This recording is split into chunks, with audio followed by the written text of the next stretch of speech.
Okay बेटा, इधर ध्यान दीजिए सब लोग। अब हम लोग जो लेने जा रहे हैं, अगला टॉपिक है free body diagram. Free body diagram असल में एक मेथड है जो हमें आगे के टॉपिक्स में इस्तेमाल करना पड़ेगा, है ना, कैलकुलेशन के लिए। अब ये एक्चुअल में फ्री बॉडी डायग्राम क्या है? बहुत आसान सी चीज़ है। हम एक बॉडी को कंसिडर करते हैं और उसका डायग्रामेटिक रिप्रेजेंटेशन बताते हैं। डायग्रामेटिक रिप्रेजेंटेशन में हम ये बताते हैं कि उस बॉडी पर कौन कौन से फोर्सेस लग रहे हैं। क्या बताते हैं बेटा? उस बॉडी पे कौन कौन से फोर्सेस लग रहे हैं और कौन सी डायरेक्शन में लग रहे हैं। बहुत खास बात याद रखो, बहुत खास बात याद रखो। फ्री बॉडी डायग्राम में आप वो फोर्सेस नहीं बताते जो बॉडी जनरेट कर रही है ना। यानी ये जो हमारी जिस बॉडी पे फोकस है, अगर वो बॉडी किसी दूसरी बॉडी पे फोर्स लगा रही है तो हम वो फोर्सेस को इंक्लूड नहीं करते। हम सिर्फ कौन से फोर्सेस लेते हैं? जो बॉडी को फील हो रहा है, जो बॉडी पर लग रही है, एक्सर्ट हो रही है। आई क्या बात समझ में आपको? अब सवाल उठता है इसको निकालेंगे कैसे, बनाते कैसे हैं। तो देखो फॉर एग्जाम्पल, अब ये देखो, एक मान लो आपका सरफेस है। क्या बेटा? सरफेस। उसके ऊपर एक बॉक्स मैंने रख दिया है जिसका मास है स्मॉल m, और मैं आपसे कहूंगा कि भैया इस बॉक्स का, किसका बेटा? बॉक्स का फ्री बॉडी डायग्राम बनाओ। तो इसके दो तरीके, एक तो आप पूरा बॉक्स ही बना लो। हाँ जी ठीक है, बना लिए। अब हम बनाएंगे डायग्रामेटिकली इस पे कौन कौन से फोर्स लग रहे हैं। एक है ग्रेविटेशनल फोर्स, यानी कि इसका वेट जो उसको नीचे खींच रहा है ना, बॉडी पर लगता है ना, वो ग्रेविटी नीचे खींचती है ना, फोर्स लगाती है, तो बोले ग्रेविटेशनल फोर्स उसको नीचे लग रहा है। और सरफेस जो है उस पर क्या जनरेट कर रहा है? Normal reaction. आई के बात समझ में? तो ये दो फोर्सेस लग रहे हैं। और कभी कभार ऐसा है कि आप ये बॉक्स ना बना के एक सिंपल पॉइंट बना देते जो इस पूरे बॉक्स को रिप्रेजेंट करेगा। हम कहेंगे कि ठीक है, इसका मास कितना है? Small m। इस पे नीचे की तरफ फोर्स लग रहा है mg और ऊपर की तरफ कितना फोर्स लग रहा है? n। That is equal to normal reaction. आया क्या समझ में? तो इसे हम लोग कहते हैं फ्री बॉडी डायग्राम। अगर मान लो एक एग्जांपल के तौर पे थोड़ा सा सेटअप लेते हैं, थोड़ा सा बड़ा सेटअप लेते हैं। देखो ये एक है बॉक्स जिसका मास है m1, ये है दूसरा बॉक्स जिसका मास है m2, है ना। और हमें क्या करना है? इन दोनों का फ्री बॉडी डायग्राम बनाना है। चलो ठीक है। अब देखो इधर, सबसे पहले मैं बॉक्स m2 का फ्री बॉडी डायग्राम बनाऊंगा। तो मैं बोलूंगा इस बॉक्स m2 पे कौन कौन से फोर्सेस लग रहे हैं। तो मैं बोलूंगा देखो, इसका ग्रेविटेशनल फोर्स उसको नीचे खींच रहा है, आया ना? ये समझ में आया? ग्रेविटेशनल फोर्स, उसका वजन उसको नीचे खींच रहा है। दूसरा, इसका वजन किस पर पड़ रहा है? m1 पर, है ना। तो m1 क्या करेगा? फिर उसको नॉर्मल रिएक्शन देगा। तो चलो मान लो कि सेकंड वाले बॉक्स को जो नॉर्मल रिएक्शन फील हो रहा है दैट इज n2। सेकंड वाले बॉक्स को जो नॉर्मल रिएक्शन फील हो रहा है that is n2 and that is upwards. आई के बाद समझ में आपको ये? ठीक है, ये तो पहले वाले बॉक्स का, सॉरी ना, m2 का हो गया। अब m1 की बारी। तो बोले m1 का भी निकालो इसी तरह से, है ना। तो मैं बोलूँगा ठीक है, इस m1 पे कौन कौन से फोर्सेस लग रहे हैं। तो देखो सबसे पहले उसका खुद का वेट m1g, आया ना, है ना। दूसरा, उसके ऊपर वाले डब्बे का वजन भी उस पर पड़ रहा है, m2g, आया ना, है ना। अरे भैया इसका वजन इस पर ही पड़ रहा ना, है ना। फिर उसके बाद आपका जो सरफेस है वो उसको क्या लगा रहा है? Normal reaction, that is n1, normal reaction on the first surface. आप चाहे तो उसको ऐसा भी बना सकते हैं। बोले कैसा? m1 normal reaction, m1g m2g, एक ही बात है, कोई फर्क नहीं पड़ता है ना। ये बस मैंने क्या करा, एरो ऊपर बनाया, ये वाला एरो नीचे बनाया, तो उससे कोई फर्क नहीं पड़ता। डायरेक्शन तो वही है अभी भी, है ना, और वही चीज़ इंडिकेट कर रही है। दोनों में से आप जो बनाना चाहे बना सकते हैं।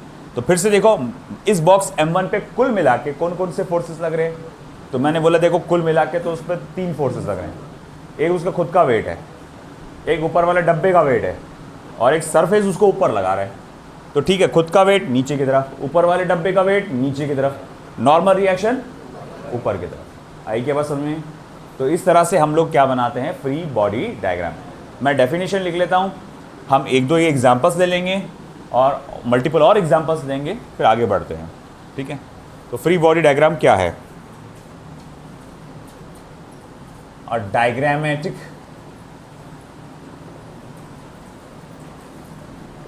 Representation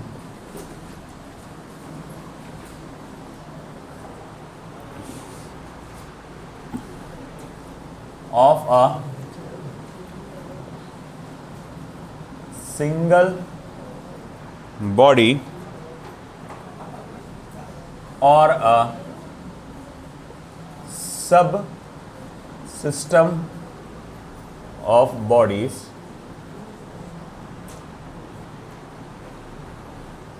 isolated from its surrounding, showing all the forces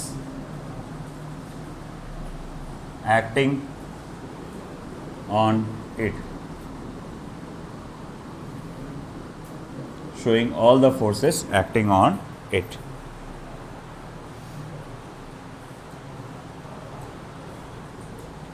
फिर एग्जाम्पल्स में हम लोग ने देखा, ये फर्स्ट एग्जाम्पल, ये सेकेंड एग्जाम्पल, बना लो ये पूरा।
हो गया?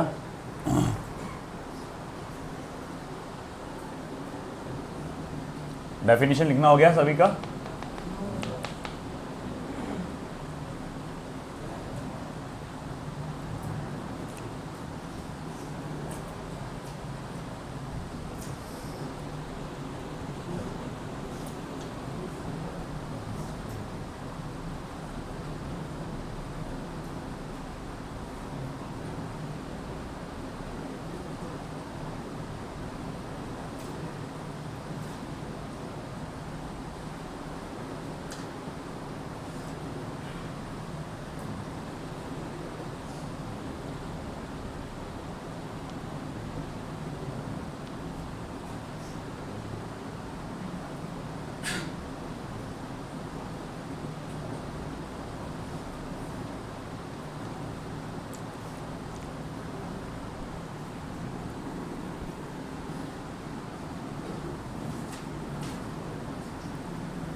चलिए तीसरे नंबर पे ये देखिए, ये एक बॉडी है जिसका force small mass small m है, और जिस पे आप राइट साइड से जैसा या फिर जो भी कहा जाएगा उधर राइट साइड पे आप फोर्स लगा रहे हैं एफ। अब इसका फ्री बॉडी डायग्राम बनाएंगे आप।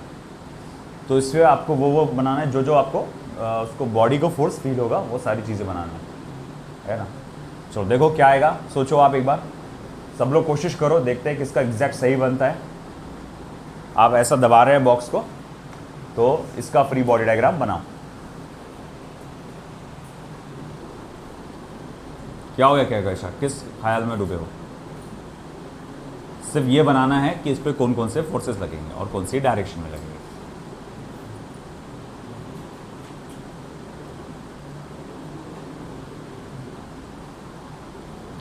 जल्दी जल्दी जल्दी, फास्ट।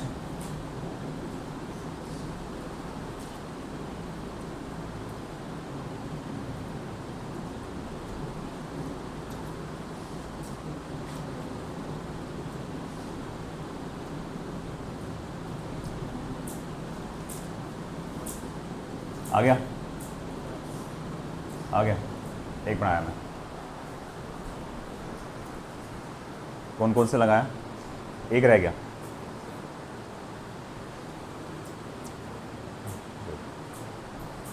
सही, बताओ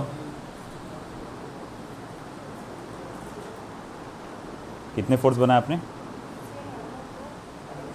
हाँ, थोड़ा एरो वो करो, कंफ्यूज कर रहे बस है सही, बस वो कंफ्यूज कर रहे। प्रॉपर बना एरो उसको। हाँ, परफेक्ट। हाँ सही। कितने फोर्सेस लग रहे हैं इसको? 4 फोर्सेस है ना कुल मिला के। तो कुल मिला के 4 फोर्सेस लग रहे हैं इसको। एक मिनट, ठीक, एक मिनट हुआ, गया।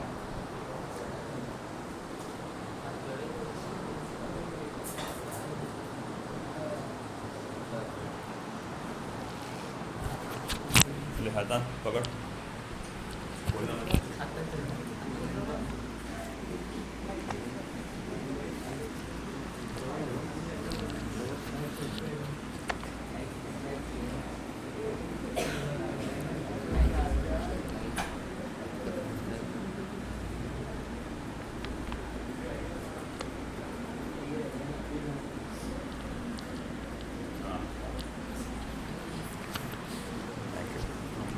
तो कुल मिला के उस बॉडी को लग रहे हैं 4 फोर्सेस। कौन कौन से फोर्सेस है वो? सबसे पहले तो एक अप्लाइड फोर्स है ना, एफ जो लग रहा है उसको अप्लाइड फोर्स जो है वो। तो मैं अगर कहूँगा कि ठीक है ये पॉइंट बनाना है, पॉइंट बनाओ, बॉक्स बनाना है, बॉक्स बनाओ, तो एक है अप्लाइड फोर्स जो उसको उस डायरेक्शन में लग रहा है ना। फिर उसके बाद उसका खुद का वेट जो नीचे की तरफ लग रहा है, सरफेस पे रखा है तो सरफेस का नॉर्मल रिएक्शन, सरफेस का नॉर्मल रिएक्शन। और आप ऐसा लौट रहे हो तो दीवार भी क्या करेगी? नॉर्मल रिएक्शन जनरेट करेगी। तो वॉल का नॉर्मल रिएक्शन है ना। हो सकता है कि आपने एरोज को इधर उधर बनाया होगा बस, है ना, किसी ने एफ को यहीं बनाया होगा, नॉर्मल रिएक्शन को उधर बनाया होगा, कोई फर्क नहीं पड़ता, सब सही है ना। अपने समझ में आना चाहिए कि कौन सी डायरेक्शन फोर्स लग रहा है, बस, है ना। आया समझ में? ठीक है, एक और दे रहा हूँ मैं, चलो।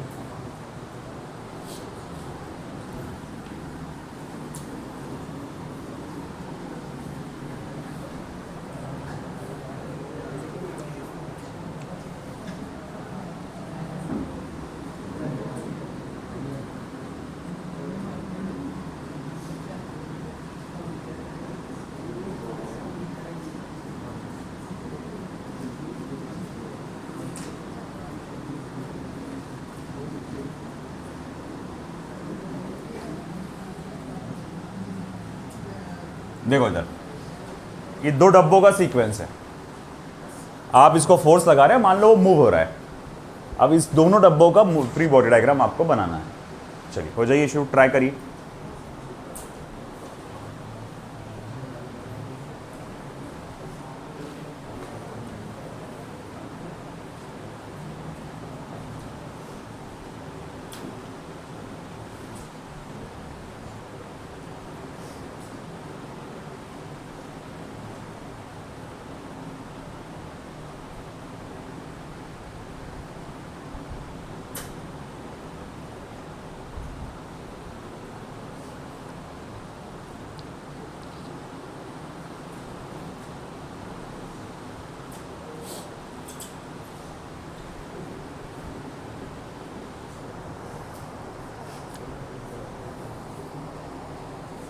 जी बेटा,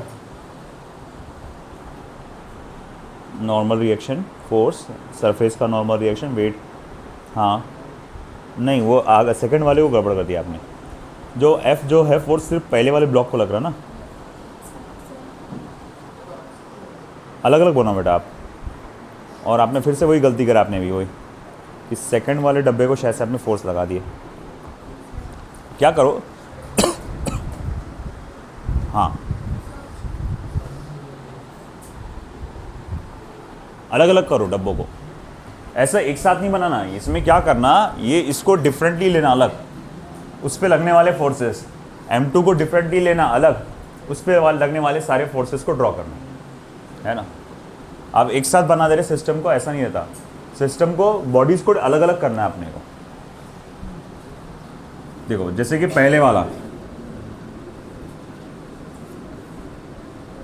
M1, तो मैं करूँगा, देखो भैया उसका वेट है M1G नीचे की तरफ, और उसका नॉर्मल रिएक्शन सरफेस का N1 ऊपर की तरफ, सरफेस का नॉर्मल रिएक्शन, और उसको इस साइड से लगा फोर्स, अप्लाइड फोर्स F, है ना।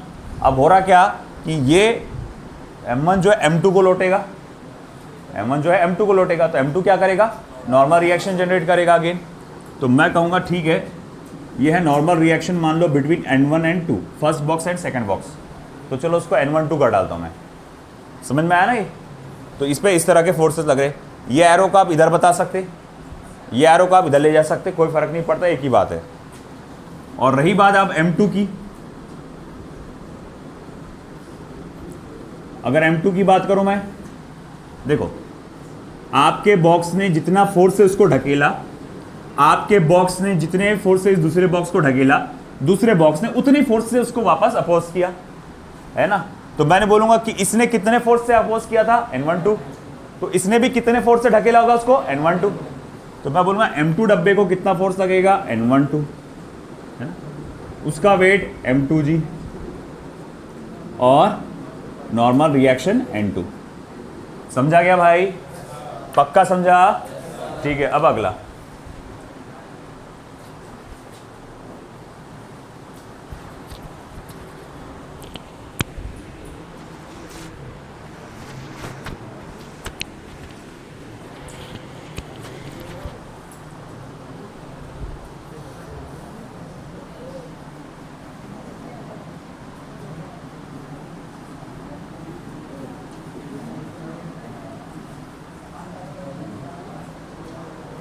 चलो देखते हैं ये कितना सही बना सकते हैं लोग।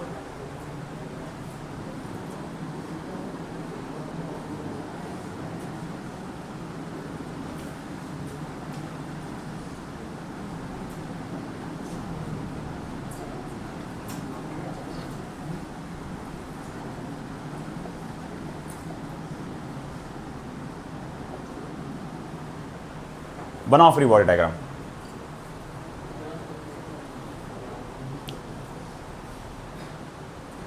तीनों डब्बों का अलग अलग बनाओ।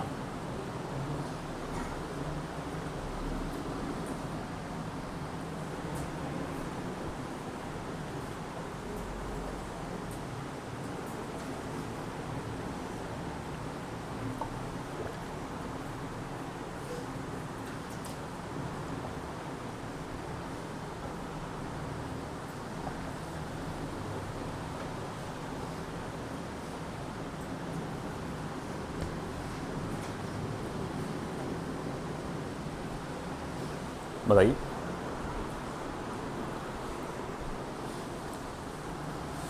M1 को लगा फोर्स, उसका वेट, सरफेस का नॉर्मल रिएक्शन, सामने वाले ब्लॉक का नॉर्मल रिएक्शन। M2 को लगा इस साइड नॉर्मल रिएक्शन। हाँ, इसमें M2 में गड़बड़ हुआ बेटा आपसे। इस बार M2 को M3 से भी फोर्स लगेगा ना, आप इसको पुश कर रहे हैं। M1 M2 को पुश करेगा, M2 M3 को पुश करेगा, तो M3 क्या करेगा, M2 पर नॉर्मल रिएक्शन लगाएगा।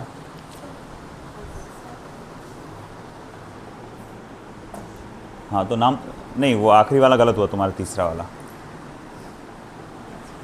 नॉर्मल रिएक्शन वेट N1 बराबर बराबर, इसमें गड़बड़ हुआ, सेकंड वाले में गड़बड़ हुआ तुम्हारा।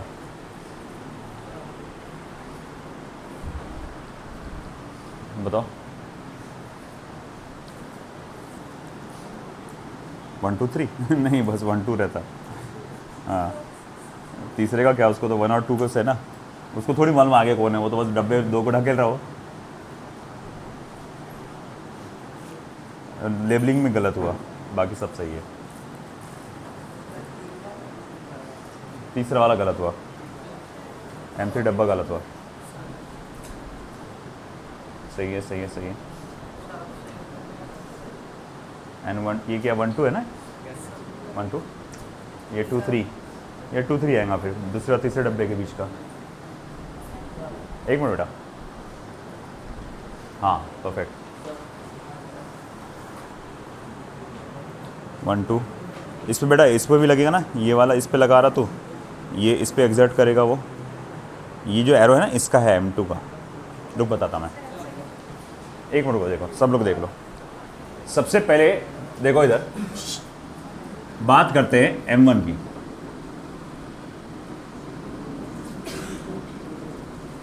इस पे कौन कौन से फोर्सेस लग रहे हैं?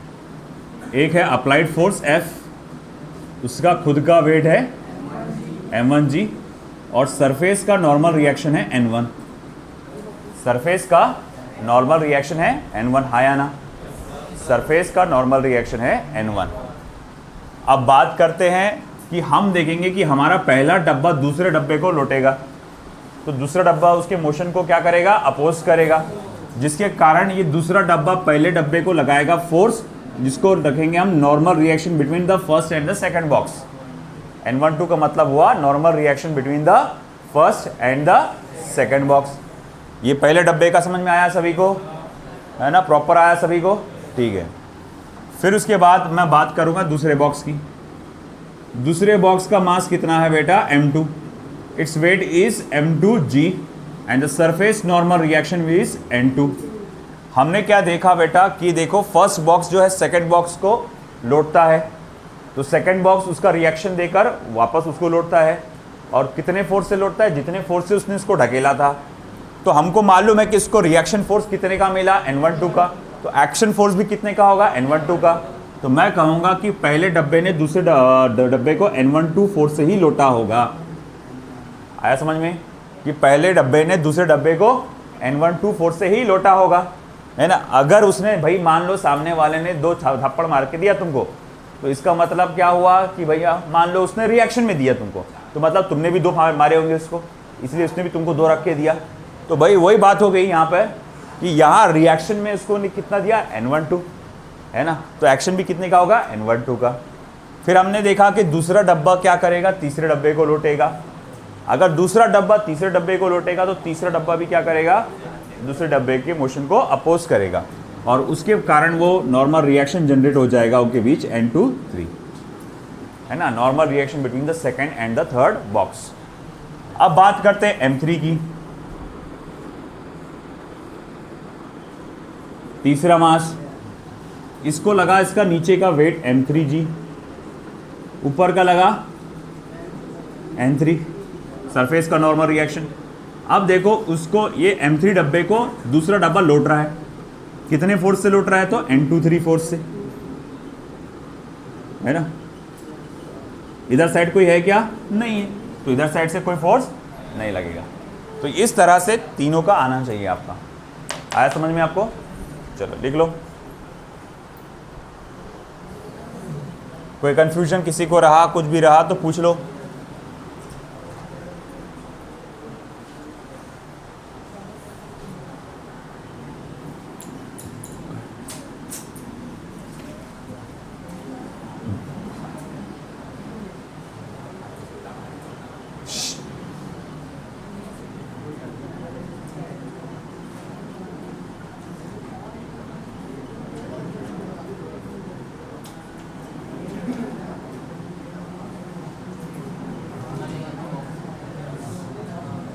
H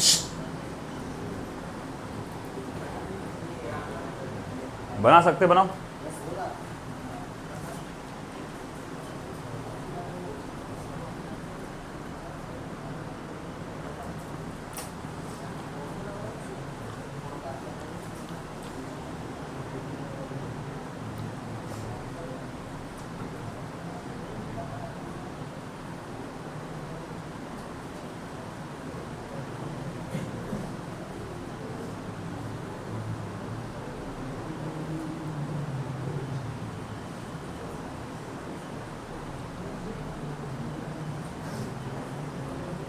बातें नहीं।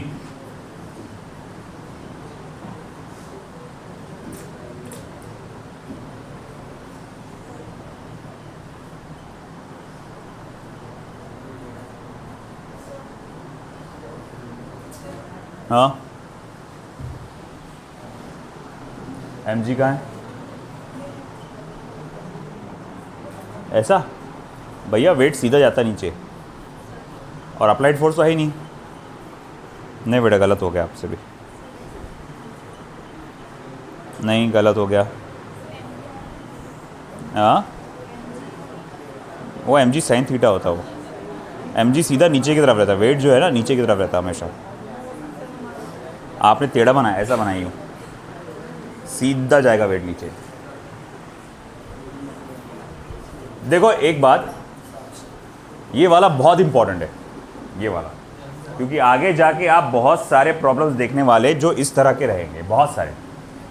तो इस पार्ट को अच्छे से समझो और इसमें हर एक का कंपोनेंट निकालना भी सीख लो। अभी अगर ये बॉक्स देखा जाए तो इसमें ये डब्बे पे कौन कौन से फोर्सेस लग रहे हैं? कुल मिला के दो, एक gravitational force, normal reaction. Applied force नजर आ रहा है कहीं? कोई एरो ऐसा या ऐसा? कुछ नहीं। अगर हाँ अप्लाइड फोर्स है तो अलग बात, उसको भी इंक्लूड कर डालूँ, मगर फिलहाल मैं वो जो दो इंपॉर्टेंट है, बेसिक है, उसी को लेता हूँ। तो ग्रेविटी जो है हमेशा इसको नीचे खींचेगी, ग्रेविटी इसको नीचे खींचेगी, और नॉर्मल रिएक्शन सरफेस को परपेंडिकुलर होता है। नॉर्मल रिएक्शन सरफेस को परपेंडिकुलर होता है, यही बात याद रखना। नॉर्मल रिएक्शन सरफेस को परपेंडिकुलर होता है। आप चाहे तो ऐसा बना सकते कि देखो ये मास m था, उसको ग्रेविटी नीचे खींच रही थी mg, और नॉर्मल रिएक्शन सरफेस को परपेंडिकुलर था। नॉर्मल रिएक्शन सरफेस को परपेंडिकुलर था, है ना। तो देखो अगर मैं नॉर्मल रिएक्शन को दो कंपोनेंट्स में बांटना चाहता हूं, जैसे कि आपको साफ नजर आ रहा कि नॉर्मल रिएक्शन मुझे यहां इंक्लाइन यानी कि टेढ़ा नजर आ रहा है कि नहीं। अब सवाल ये उठता कि नॉर्मल रिएक्शन टेढ़ा नजर आ रहा, तो इसमें थीटा कौन सा होगा? ये एंगल थीटा है ना, तो ये थीटा है कि ये थीटा है, वो निकालना पड़ेगा अपने को। कैसे निकालेंगे? तो समझो इस बात को, ये सरफेस है ना। अब सरफेस पे कोई ऑब्जेक्ट रखा हुआ है, जैसे कोई एक ऑब्जेक्ट ले लेता हूं मैं, बदर कंपास बॉक्स बता समीर। तो ये ऑब्जेक्ट मैंने सरफेस पे रखा, सरफेस इस ऑब्जेक्ट को क्या एक्सर्ट करेगा? Normal reaction. कहाँ एक्सर्ट करेगा? ऊपर की तरफ, है ना। अगर ये सरफेस थीटा एंगल से ऐसा सरकेगा, सरफेस थीटा एंगल से ऊपर सरक रहा है, देखो गौर से, तो ये नॉर्मल रिएक्शन की डंडी बेंड हो रही है ना। अगर सरफेस 90 डिग्री से बेंड हुआ तो नॉर्मल रिएक्शन भी 90 डिग्री से बेंड हुआ, आया ना, है कि नहीं। तो जितने एंगल से सरफेस ऊपर उठेगा, नॉर्मल रिएक्शन उतने एंगल से इधर सरकेगा, है ना। दैट मीन्स व्हाट, कि ये जो नॉर्मल रिएक्शन है उसका ये पार्ट क्या है? थीटा है। अगर ये पार्ट थीटा है तो इसका मतलब ये क्या हुआ? n cos थीटा, और ये वाला पार्ट क्या हो जाएगा? n sin theta. डायग्राम में मैं इसको ऐसा बता सकता हूं कि ये वाला हिस्सा n cos थीटा है और ये वाला हिस्सा n sin थीटा है ना, ठीक है। तो देखो ऐसा है कि ये तो हम लोग ने जो देखा कि ये n cos थीटा है, ये जो n sin थीटा है, ये एक ऑब्जर्वर जो ग्राउंड पे खड़ा है, एक ऑब्जर्वर जो ग्राउंड पे खड़ा है, उसके लिए ये फोर्स टेढ़ा नजर आया उसको, है ना। और इसीलिए उसने क्या किया कि भैया इसको दो कंपोनेंट्स में बांट दिया। मगर जो ऑब्जर्वर इस सरफेस पे खड़ा होगा, जो ऑब्जर्वर इस सरफेस पे खड़ा होगा, उसको ये फोर्स टेढ़ा नजर नहीं आएगा, उसको ये सीधा नजर आएगा, है कि नहीं। तो उसको टेढ़ा कौन सा फोर्स नजर आएगा? वेट नजर आया, वेट आपको। देखो ये ऑब्जर्वर जब देखेगा नीचे तो वो वेट उसको नीचे जाता हुआ नजर आ रहा है। तो सवाल उठता, मुझे वेट को भी बांटना है। अब देखो ये सबसे ज्यादा इंपॉर्टेंट है ना, वेट को भी दो कंपोनेंट्स में बांटना है। कौन सा, कैसे बांटूंगा? सवाल उठता है कि एंगल थीटा कौन सा है, ये थीटा एंगल है कि ये थीटा एंगल है। तो गौर से देखो बेटा, गौर से देखो, ये थीटा है, ये ग्रेविटेशनल फोर्स की लाइन है जो सीधी नीचे गई, ये एंगल कितना हो जाएगा, 90 डिग्री हो जाएगा। ये समझ में आया? ये ग्रेविटेशनल फोर्स की लाइन है, जो mg की लाइन है जो सीधी गई, ये थीटा है, ये कितना हो गया 90। ये एंगल कितना होगा 90 माइनस थीटा, है ना, ये हो जाएगा 90 माइनस थीटा, है ना? ठीक है, चलो मान लिया ये 90 माइनस थीटा है। अब मैं कहूंगा ठीक है, ये लाइन और ये लाइन को पकड़ो। कौन सी लाइन? देखो ये डॉटेड लाइन और सरफेस की लाइन पकड़ो। ये डॉटेड लाइन और ये सरफेस, बेटा इधर ध्यान देना नबील, इधर ध्यान दे, जूते खाएगा तू। ये लाइन और ये लाइन, ये जो सीधी जाना चाहिए, ऐसा परपेंडिकुलर जाना चाहिए, ऐसी सीधी सीधी परपेंडिकुलर जाना चाहिए। तो ये लाइन और ये डॉटेड लाइन, ये आपस में परपेंडिकुलर है। ये आपस में कैसी है? परपेंडिकुलर है। अब अभी आपने ये बताया कि ये वाला एंगल कितना है 90 माइनस थीटा, ये वाला एंगल कितना है 90 माइनस थीटा। समझ में आ रहा क्या? ये लाइन और ये लाइन आपस में कैसी है? परपेंडिकुलर है, यानी एंगल कितना है 90 डिग्री। तो भले आपने क्या बताया अभी अभी कि ये कितना एंगल है 90 माइनस थीटा, तो सवाल उठता फिर ये एंगल कितना होगा? सिर्फ थीटा। बोले कैसे? अरे भाई देखो, इसको x पकड़ लो थोड़ी देर के लिए। तो x plus 90 minus theta is equal to 90 degree है, आया ना? x प्लस 90 माइनस थीटा कितना है 90 डिग्री है। तो देखो 90 को उधर ले जाओ तो x माइनस थीटा, ये 90 जब उधर जाएगा तो 90 माइनस 90 क्या हो जाएगा? 0। तो x इज इक्वल टू क्या हो जाएगा? थीटा। मतलब ये एंगल कितना है? x कितना है? थीटा है। अगर x एंगल थीटा है तो भैया ये कितना हुआ? फिर ये हुआ mg cos थीटा, और ये कितना हुआ बेटा? mg sin theta. आया समझ में? ये याद रखना, तुमको हमेशा याद रखना है, बहुत धड़ल्ले से इस्तेमाल होने वाला है इसका, कि ये वेट mg इधर ध्यान दो, वेट mg इधर, ये mg sin थीटा, ये mg cos theta. Normal reaction surface को परपेंडिकुलर, है ना, ऊपर गया तो n cos theta, left side में गया तो n sin थीटा। आया समझ में? ये याद रखना, मैं बार बार बोल रहा हूँ, बहुत इंपॉर्टेंट है। वेट mg इधर, mg cos theta, mg sin theta. Normal reaction इधर, उसको दो कंपोनेंट्स में बांटेंगे तो ये n cos थीटा और ये n sin थीटा। लिख लो ये।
बेटा उल्टा कर दिया आपने,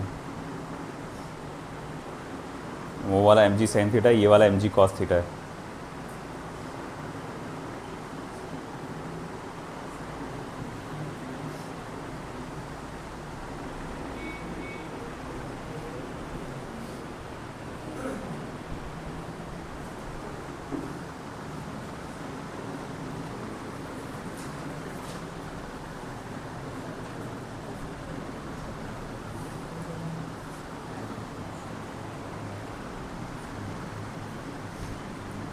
हो गया।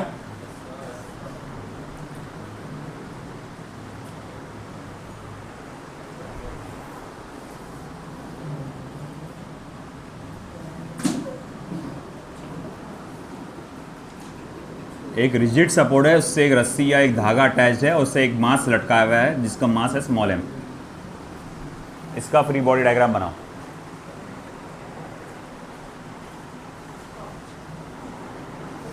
रस्सी से एक मास लटकाया हुआ है,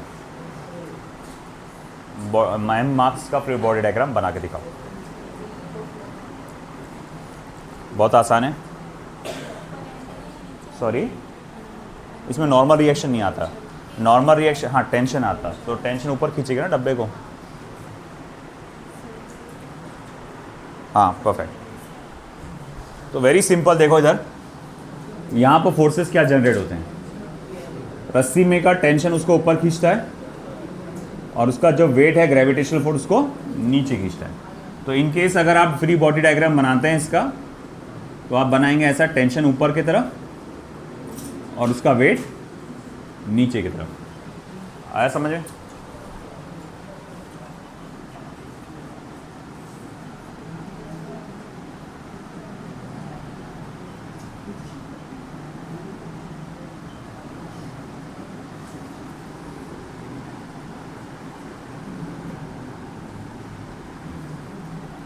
ठीक है।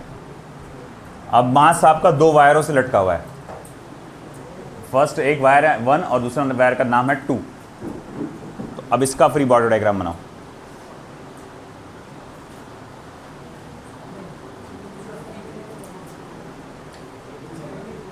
सॉरी, खींच रहे क्या? नहीं, लटका हुआ है ना बस।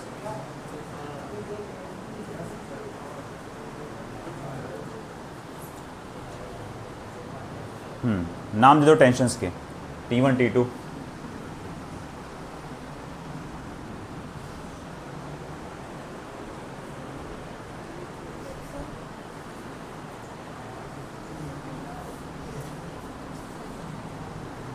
कहाँ है?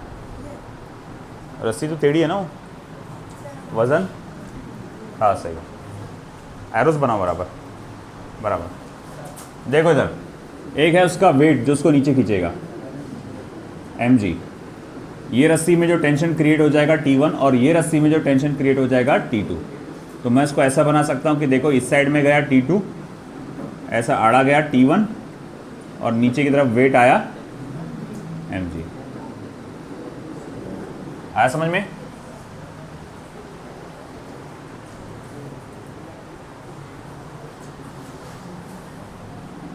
सिक्स्थ वाला हो चुका होगा उम्मीद करता हूं।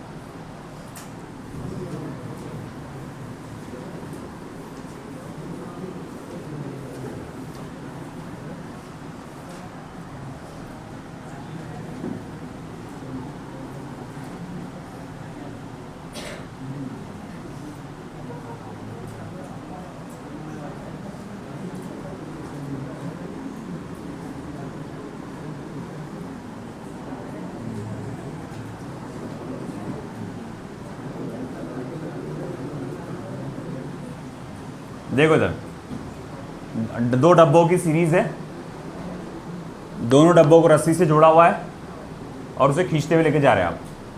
फोर्स अप्लाइड फोर्स उस साइड में है। अब बताओ भैया M1 और M2 का फ्री बॉडी डायग्राम।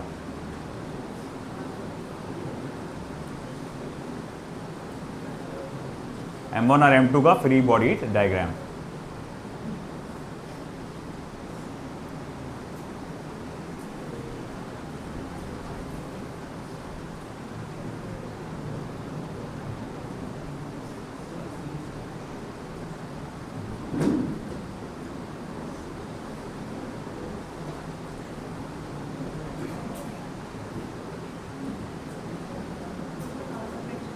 सरफेस का आएगा ना, सरफेस पे रखा हुआ है ना, सरफेस का नॉर्मल रिएक्शन आएगा। Okay okay correct. एक मिनट, उधर से एरो है क्या ऊपर वाला? M1 को एरो है कि लेफ्ट साइड में? नहीं, ये वाला एरो है कि नहीं है ना? सही है। नहीं ना बेटा, कैसा कर रहे हैं आप? अलग अलग बनाओ, मतलब डायग्राम्स के फ्री बॉडी डायग्राम्स अलग अलग बनाओ, टेंशन को नाम दो। हाँ ऑलमोस्ट सही है, बट अलग अलग बनाओ। एक मिनट देख लो सब लोग एक बार, कुछ ऐसा बनना चाहिए। ये है मास M1, उसका वेट आएगा नीचे M1G, सरफेस पे रखा हुआ है इसलिए सरफेस का नॉर्मल रिएक्शन N1। ये M1 और M2 डब्बे के बीच में टेंशन क्रिएट हो गया होगा T12, है ना? रस्सी ने इसको इधर खींचा ना, तो टेंशन क्रिएट हो गया होगा T12, मतलब इस डायरेक्शन में। ये क्या करता है, इसको इधर खींचता है, ये क्या करता है, इसको अपोज करता है। तो ये दोनों भी वैल्यूज T12 होती है। अगर बात करूंगा मैं M2 की, इसको फोर्स लगा राइट साइड से F, उसका weight M2G, normal reaction N2, और फिर आपका टेंशन T12, है ना? चलो आखिर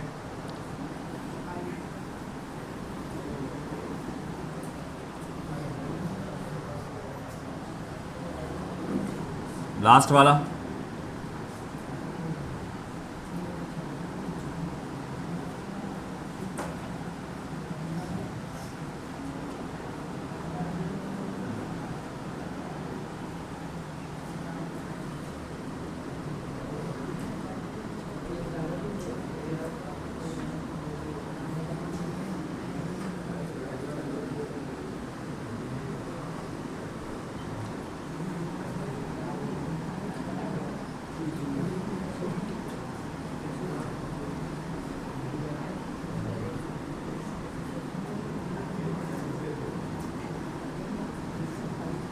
तीन डब्बों की सीरीज आ गई।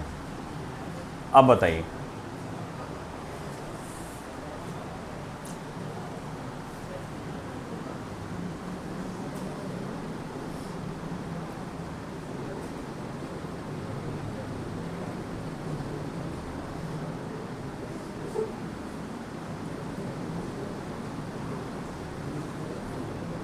जहां रस्सी आई वहां टेंशन आया, जहां सरफेस आया वहां नॉर्मल रिएक्शन आया। हमदान समझा?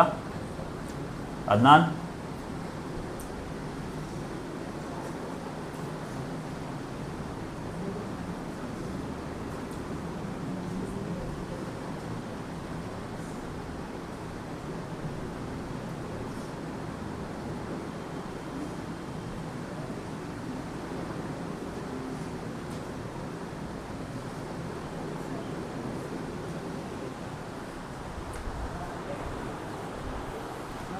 एक मिनट बेटा, M1 को लगा टेंशन, Mg उसका नॉर्मल रिएक्शन, दोनों M2 बराबर, परफेक्ट। बस नाम दे दो आप उसको।